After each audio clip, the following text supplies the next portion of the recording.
all things New Orleans Saints. This is Who Dat Discussion. Who dat? Who dat? Who dat? Who dat? Who dat? Say they gon' be damn same. Powered by Overtime Media. Hello and welcome back into another off-season edition of the Who Dat Discussion. As always, my name is Andrew, and I'm sorry that we took a week off here in between our last episodes, but I've been feeling under the weather lately. I had the flu, so just sorry guys, just couldn't get an episode out while sick. But thank you guys for all sticking in there and waiting patiently for an episode to come out. But because it's been so long, we have a ton to cover in this one. The Pro Bowl, the Senior Bowl, the Super Bowl, NFL honors with Mike Thomas winning Offensive Player of the Year, Drew Brees news, Taysom Hill news, and then also we're going to be recapping our secondary group from the 2019 season. Ton to do, so I can't wait to get right into that. But before we do, I'm just going to take a quick moment to talk about the passing of Kobe Bryant. First off, thoughts and prayers to the Bryant family.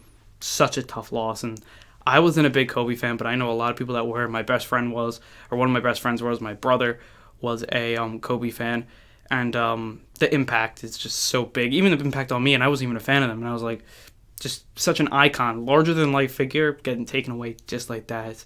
It's so sad, and it just puts a lot in perspective. But you just got to enjoy the legends, while they're here, because there are living legends, and you just want to keep just cherishing every time you get with them and hearing all these stories. The impact he had on so many different people is just, it's just crazy. You didn't have to be a basketball fan. You didn't have to be a Lakers fan. You didn't have to be a sports fan. Everybody, comedians he was just talking with and still getting a really, all these heartfelt stories. The public outcry for it demands everyone should talk about it. And not only an amazing basketball player, but also an amazing father. And he was one of those guys that was transitioning really nicely, and it's just taken away from him, and it's so sad. And he was becoming such a good father, and I just want to put my 2 cents in there. Just enjoy every second you have here on Earth with your family members, your friends, your loved ones, and then even the legends, the guys you look up to playing sports. Drew Brees, you don't know how long he's going to play. Just like all that stuff, it just puts a ton of things in perspective. And it's just so sad, and he had such an impact on our world. It's just tough to lose a figure like that. But I think with all that said, we are going to move on, because this is a Saints podcast, and we have a ton to get into. So let's start off here with the Senior Bowl, as that was the first thing that happened. It was over a week ago, so it definitely seems like a long time. But the North did win this one 34-17 over the South. And again, obviously everyone wants to talk about the QBs. Justin Herbert was the star of the show. He had an amazing game, and he won the MVP of this game. So it just shows you he was a player that came in here and did a great job. He looked like he had everything put together. And again, that is just really, really good for him. And I think this is really interesting to look at. He was able to just spread the ball out, do a lot of great stuff. 9 of 12, 83 yards and a touchdown. Really good job by him, and he was really able to spread the ball. Did a really good job. Threw a touchdown to a running back. He was able to run the ball, looked mobile. Looked like he had all the tools for a successful pro career. So that was really good for him. So that's obviously very good. The other QBs, Jordan Love, who the Saints were actually projected to get in a few mock drafts by Mel Kiper, and as well as Bucky Brooks. I thought he looked pretty good too. I thought he did some good things. I thought he saw that he could definitely throw the deep ball accurately. The wide receiver couldn't handle it in, but still it was a good throw. And he's really, the playmaking ability by him is really, really strong. So that is very, very good there from Love. You saw the playmaking ability. You saw what he can do on the team, and that's obviously really big. The one guy was kind of left to be just a little desired would be Jalen Hurts. The offensive line played so bad for him. It was so tough for him to really make an impact on anybody. So to me, it's not just a full fail. It was just incomplete because you don't know. Because he had no time to even think. No quarterback could have done good under those circumstances. So definitely not the best there, but not bad. So again, he didn't play the worst. I've seen worse, but it was just under so much pressure. It's really tough to gauge where he's at. So that's kind of what it was with the quarterbacks. Anthony Gordon kind of surprised me, who kind of led the North and lengthening their lead late. So that was obviously very, very good. So I was happy to see that from him. and that was very good there. The one thing that surprised me was these running backs. I thought the running backs played really well. Joshua Kelly, who had over 100 yards rushing from UCLA, he had a great game. And I was coming into this game not even looking at it because we have Kamara, we have Murray, probably going to re-sign Dwayne Washington. But some of these young guys look really good. Kelly looked really good. Ryan looked really good. Antonio Gibson looked really good. You had Darius Anderson, who had over 6 yards a carry from TCU. Ryan's from Florida. I thought really both teams went over 100 yards rushing. The North went over 200 yards rushing. Great game.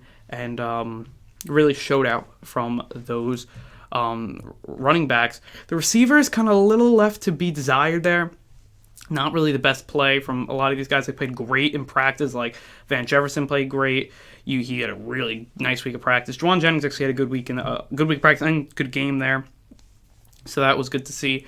Denzel Mims had a good week of practice, not really good in the game. KJ Hill, Austin Mack, really nothing much from them. So it was just a tough game for them. Good week of practice. So I think still you're going to see Van Jefferson. His stock's going to move up. Should be a third round pick for him. He'll probably fall to the third round. Maybe the Saints have to move up in the third round to get him. But I think a third round grade will probably fall for him there. So I think the Saints could get him. Denzel Mims the same.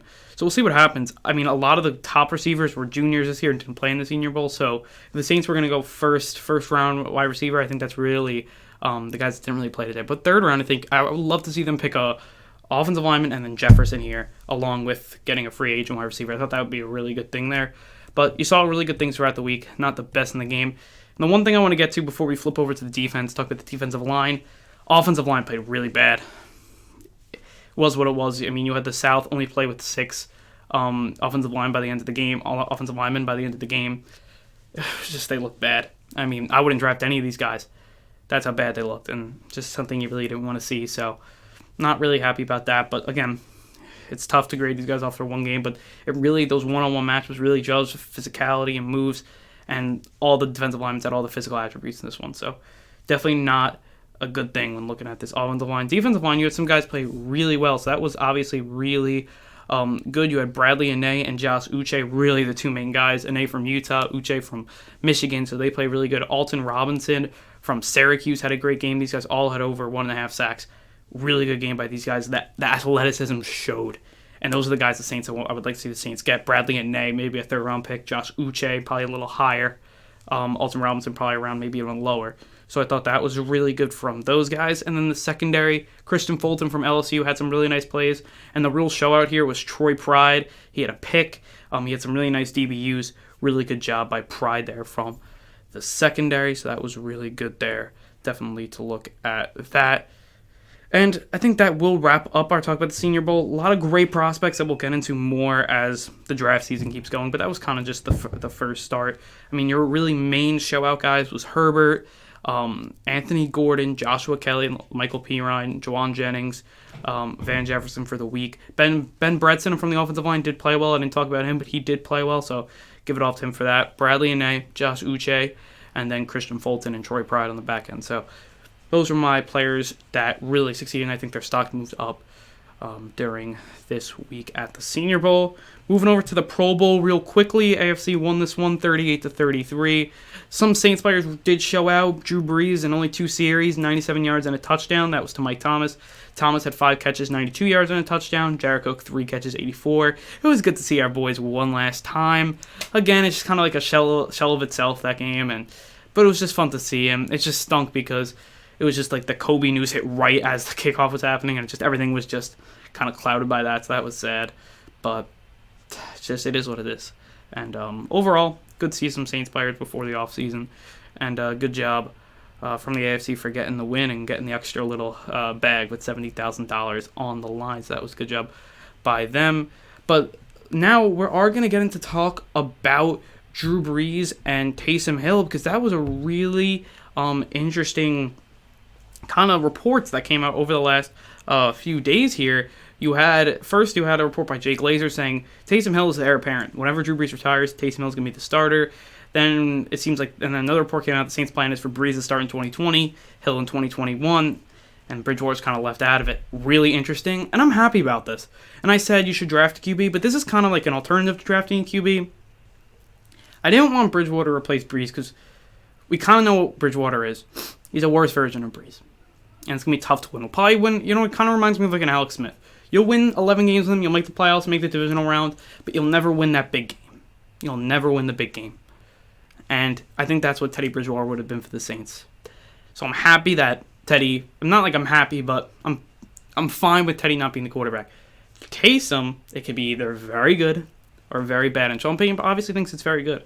If he can run a Lamar Jackson type system where he's running around, laying out hits, that's what you kind of want to see. And I would love to see that. And I'd love to see the Saints try to implement that. So that would be really interesting.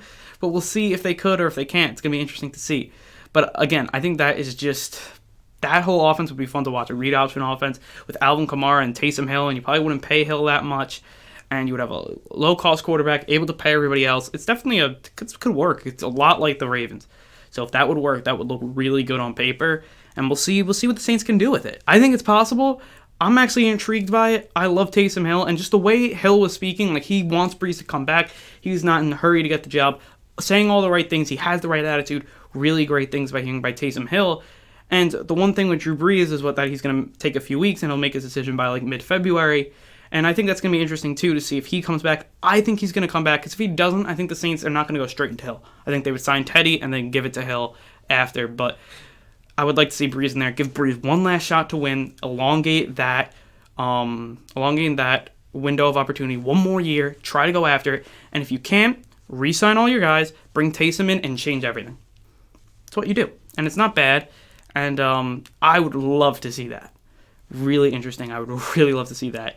We'll see what the Saints could do. I mean, Taysom Hill, the 7 touchdowns this year, he's been a guy that's just complete team player. Whatever whatever the team needs, he's done. And now he wants to play QB. And I think he's got the skills. Every year, another thing that people are pointing out this week, every year he's gotten better and better. So now let's see if he can keep on getting better. And let's see if he can progress this year. Let's see he has a full preseason. He's going to play a lot. Let's see what he can do there.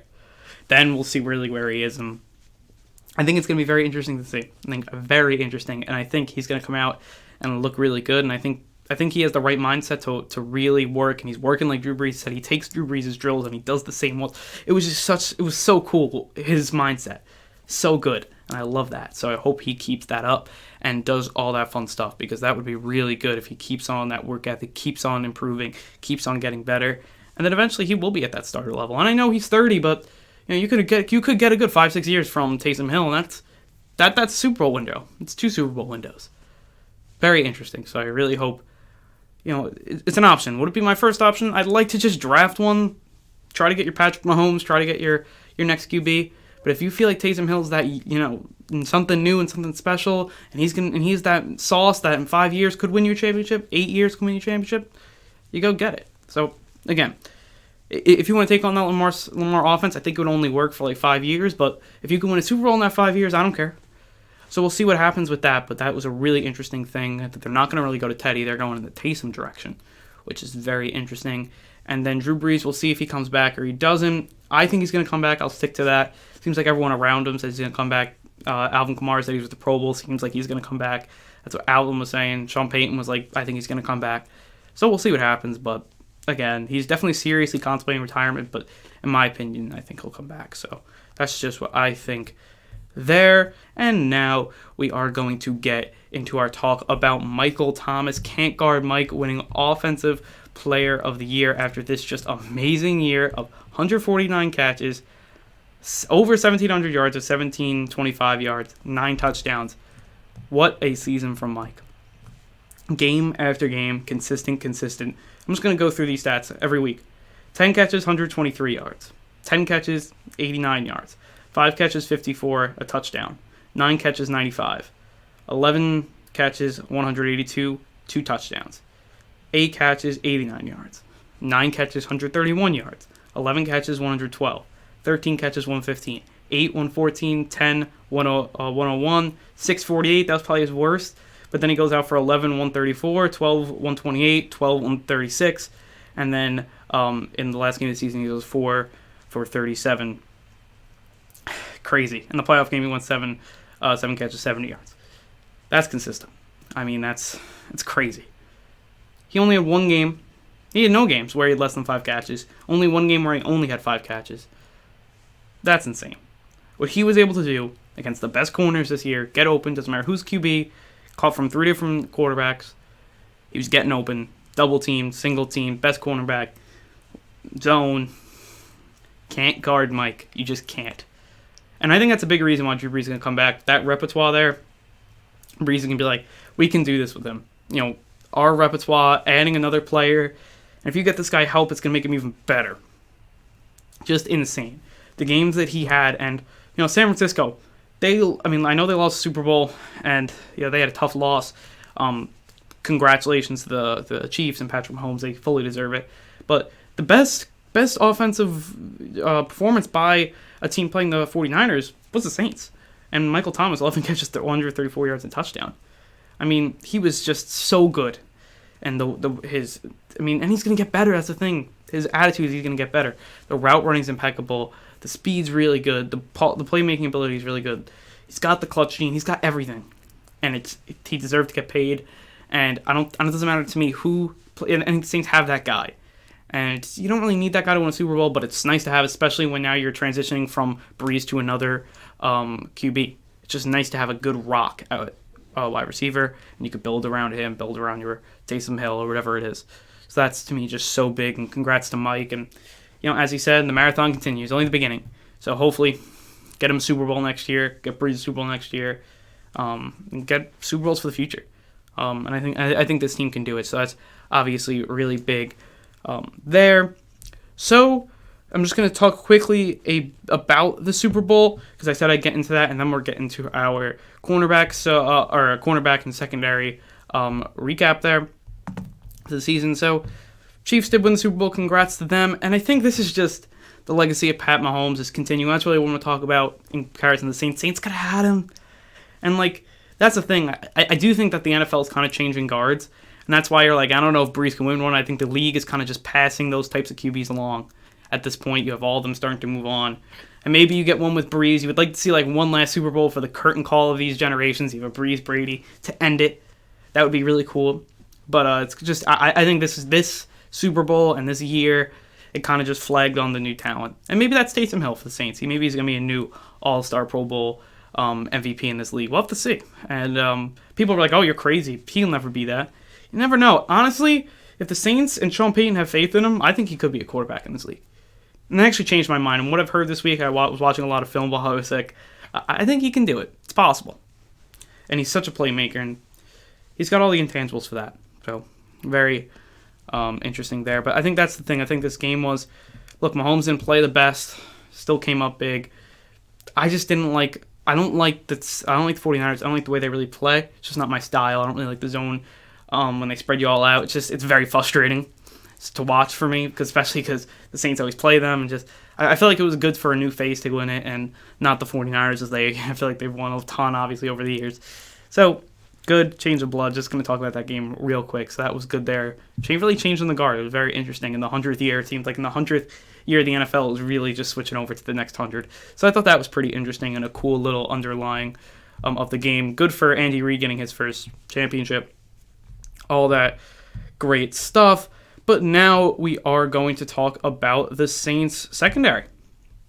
This is an interesting group. Very interesting. Ton of decisions. We'll start off with decisions that you don't have to make, and that's with Marshawn Lattimore. 24 years old. He's under contract. You're going to make the fifth-year option for him, and then you're going to negotiate either this year or next year. I think he deserves a big contract. He's going to get the big contract. Hopefully it's by the Saints. I don't think he should be first. To me, it should be Ramczyk, Lattimore, Kamara, with contract-wise. So if he's going to get paid, let him get paid after we make all our contracts this year. If we can't pay him this year, he'll have to wait because he'll still be under contract next year because we'll give him the fifth-year option. So I think he's kind of a sure thing. He's going to come back. He's your number one corner. Hopefully he gets better because at the end of the season he was getting a little worse. So hopefully he just keeps on, gets better, and really makes a nice jump into really that all-pro type player there. Then you have Eli Apple, 24 years old as well. Cap number of 2.5 this year, but he's a free agent. His over-the-cap evaluation's at just above $5 million per year. 3 years, $15 million. I think he's going to get more than that. I think he's going to get 4 years, $30 million, 4 years, $28 million, something like that. I don't know if the Saints should do that. I would try to renegotiate with Janoris Jenkins, make him. I'd rather see Janoris Jenkins in there, just some new blood. I'd rather see a veteran in there to go with Lattimore, not a young player. I'd rather see a veteran playmaker. I think Janoris fits in better with Lattimore. Lattimore, he's a great corner, great cover corner. I don't know if he's like a full playmaker ball hawk. Janoris is a ball hawk. So bring in Janoris. I think that's the guy you keep. I think you let Apple go. Now, if you can get Apple back on cheap with Janoris, fine, but I would let Apple go. And I would actually keep PJ Williams, who's not undrafted free agent, I'm sorry, just on unrestricted free agent. Cap number this year is 2.15. His over the cap is 2.85. I would like to re-sign for a certain price, like under $4 million. And then, you can make him like kind of that slot corner, backup slot corner, depth corner, and then also free safety because he looked really good there. I would like to see something like that. I think he's a good player to have. He's a card hitter, and I think a free safety he would actually really work. And maybe if you want to either use him as free safety depth or maybe even put him in that starter role because he was playing really good, and I think he's actually a better kind of safety. He's better like as a ball hawker, big hitter. I think he's kind of better at that more than just a player that plays in the slot that has to really play the ball and play the player. It's just a little too much for him, but like safety, you can see it from afar. I think maybe he'd be a little better at that, but I would definitely want to re-sign him, kind of leave Eli Apple at the corner. I thought Eli Apple's just, his up and down struggles are just too much for me. It's just interesting. That's kind of what I feel there. Patrick Robinson, 33 years old. He's under contract. He's kind of that depth piece. If you want to keep him, great. If you cut him, you can save $3.65 million. You may want to do that if like that. See if like that's the difference between signing a PJ Williams. I'd rather have PJ Williams than Patrick Robinson. So that's just kind of where I'm coming from there. Justin Hardy, restricted free agent. You got to re-sign him. Give him the second round tender. Give him the original round, $3.2 million, $3 million. You need him special teams. Really big there. Flipping it over, and then just quickly, you just you have a unrestricted free agent with Johnson Betamosi, 30 years old, kind of just a veteran that came in the season to be a special teams player, but then he got hurt. Pick him up if you need another special teams body, camp body. If not, I think you're fine. Safeties, Marcus Williams, he's kind of that main guy, 23 years old by the start of 2020. I'm going to stick with him. I'm a guy, you just let him play out his contract. You could negotiate an extension, but I just let him play out his contract here. I think that as more reps, you would think he gets better, but he just can't get over the hump. Such a good player, but just can't get over the hump. So you're hoping eventually he can do that, and you're going to keep him in there until he can. If he can't within the 5 year or the 4 years, I wouldn't re-sign him. Let someone else pay him a lot. But again, he hasn't got over the hump. He's been good, not great. When you need to make that big play, that star play, he doesn't make it. So I think it's going to be interesting to see what happens, but to me, that's just kind of what it is. He's got the PFF grade with 87.3, 4 picks. He's got the tackles, 53, touchdown, 15 games. To me, he's just missing something. And I don't think PJ Williams has that missing something, but I don't know how much worse he'd be than Marcus Williams either. I think Marcus Williams, he's good and he's not great. And I think at that safety position, if you're good and not great, and it's not the thing that he plays at such a high level sometimes, but what makes him good is that he has these biggest brain farts at the worst possible times. And that kind of hinders you. So you kind of stick with him. You're hoping maybe it all clicks one year, and then he's your really star-studded player. But I think he has a talent, so you can leave him out there because it's possible that it happens, and he's still good if it doesn't click. But if it does, it would just be really big for this team. So I'd keep him out there. Starting strong safety this year, Von Bell, 25 years old. He's going to get paid. The good news is that he's a strong safety, not a free safety, and strong safeties have not gotten paid, notoriously for not getting paid. Free safeties have. So I don't think he's going to get paid that much. I'm thinking a 4-year, $28 million, 3 years, $21 million. It's between the $6 and $8 million range. The Saints could pay him that. I'd pay him that. You need the signing. You need him. He's the ball hawk of this defense, knows when to force the fumbles, knows when to pick up the fumbles. He's a playmaker, ball hawk, and to me, he's a player that he has 5 pass defense, 86 tackles, 5 fumble recoveries, 1.5 sacks, 2 forced fumbles. Excuse me. He does it all. So, really good job by him. And then after him, and I think he's a must re-sign to keep that depth there, to keep the glue together. You have C.J. Gardner-Johnson next. He's going to be here next. To me, slot corner. I think he's better than P.J. Williams. He's going to get it done. And I think he's going to do a really good job still in that rookie contract. I think he's going to get it done. And I think he's going to get better and better and better. And he could become your Von Bell, a better Von Bell. But I think if Marcus Williams puts it together with CJ, that two in the future tandem would be filthy. But I think he's a player that definitely we can get, and I think he's going to take a jump next year. Had a great year this year, was getting it together, did a really good job. DJ Swearinger, unrestricted free agent, $3.3 million. Again, you can re-sign him as like a low cap depth safety, ball hawk player. Had a bad year, but maybe you want to keep him around if you have the extra spot, have the veteran money. But if you don't, to me that's fine. JT Gray, irrestricted free agent, or exclusive rights free agent. I'm sorry. Exclusive rights free agent. He's going to be forced to sign the tender. He was great special teams. Keep him on there. Second team All-Pro. I thought he had a really good job. He was always in there. Did a really good job. Actually, I mean, he took some veteran spots. That was really good. And Saquon Hampton, who was on IR, 6th-rounder. He showed a lot of promise, especially as a special teams player, so hopefully he'll keep on going, keep on getting better. And he was actually starting to get some playing time, so hopefully he could keep on keeping on there. And then finally, Chris Johnson, who's going to be a futures safety under the futures deal, sub-500 pick. He was on the practice squad all year. That's really going to do it for the secondary talk and this episode. I think the secondary, the big thing is here, do we keep Von Bell? And if we keep Von Bell, that's a must. Do we keep then P.J. Williams or Eli Apple? I think that's going to be the big one. P.J. Williams, Eli Apple. I take P.J. I'd rather have P.J. and Von than Eli. That's just kind of what it comes down to. It would be Eli and a lesser safety. So I think you get Von Bell, who's been great. Then you get P.J. Williams to add that depth there.